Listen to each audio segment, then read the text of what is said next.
50-аас дээш насны хүмүүс жингээ хасахдаа анхаарах зүйлс.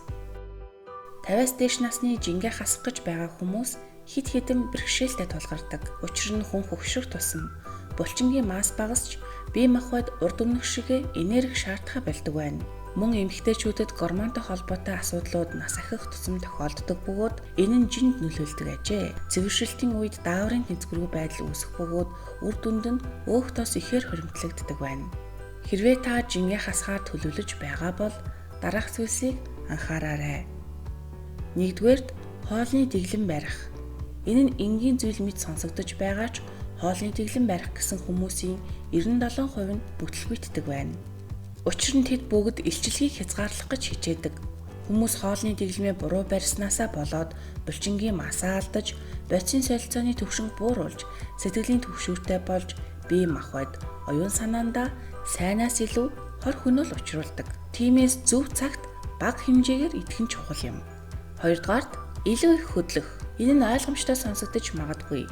Гэхдээ энергийн тэгшгэлд бид юу идсэн, хэр их хөдөлсөн нь хамаатай байдаг. Өндөр эрчимтэй дасгалууд нь жин хасахад хамгийн тохиромжтой байдаг ч хүн болгонд тохирдоггүй тул өөрт зохимжтой дасгалыг хийх хэрэгтэй. Жишээлбэл дугуй унах, усан цэлэх, эсвэл алхах гэх мэт бага нөлөөтэй дасгалуудыг өдөр бүр хийж байгаарай. 3-р уурга хэрэглэх. Уурга нь лептин дааврыг өдөөдөг. Энэ нь бидэнд цадсан гэсэн дохиог өгдөг. Эмэгтэйчүүд хөвгшрөх тусам лептины хэмжээ буурдаг гэсэн судалгаа байдаг бөгөөд цэвэршилтийн үеэр илүү их өсөх мэдрэмж төрдөг байна. Өдөр тутмын хоолны дэглэмийн 40-45%-ийг уургаар хангавал өсөглөн намжаахад туслана. 4-р чихрийн хэмжээг багасгах. Элсэн чихэр нь таны инсулиныг нэмэгдүүлдэг. Хөвгшрөх тусам бид инсулин тэсвэртэй болж энэ нь өөхөнд хадгалагдах магадлал өндөр болдог аж. Элсэн чихэр нь бидний өдөр тутмын ихэнх хоолнд нуугдаж байдаг тул та хүнсний шошгыг заавал уншиж байгаарай. 5-р зөв нүүрс ус хэрэглэх. Өдөр тутмын нийт хэрэглээнийхээ 40-45%-ийг нүүрс ус байхаар төлөвлөл. Та шинэхэн навчит ногоонууд хэрэглэж зөв нүүрс усаа авах хэрэгтэй. Харин талах, билүү, гомин зэрэг боловсруулсан нүүрс усыг багасгаарай.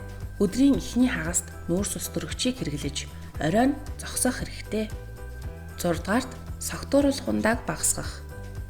Уух нь тааламжтай мэдрэмж төрүүлдэг. Гэхдээ архин илчлэг, элсэн чихэр ихтэй байдаг тул хязгаарлах хэрэгтэй. Түүгээрч зогсохгүй архин бидний бие организм дахь шингэнийг алдагдлалд оруулдаг байна. 7-р богино хугацааны эрчимтэй дасгал хий. Стрессийн гормон өндөр хിവэр байх үед бидний өөх ялангуяа хөвлий, уйны хэсгүүддээ хадгалагдах магадлал өндөр байдаг. Мөн стресс нь өндөр энергитэй хоолнд дурлахад хүргэдэг бөгөөд ингэснээр та хэтрүүлэн идэх магадлалтай гэсэн үг юм. Үүний эсрэгээр богино хугацааны эрчимтэй дасгал нь асар их үр дүнг өгдөг байна. Өдөр бүр 20 минут гэртээ дасгал хийснээр өөхөө шатааж, чирэгжиж, зураг судасны эрүүл мэндэ хамгаалах боломжтой.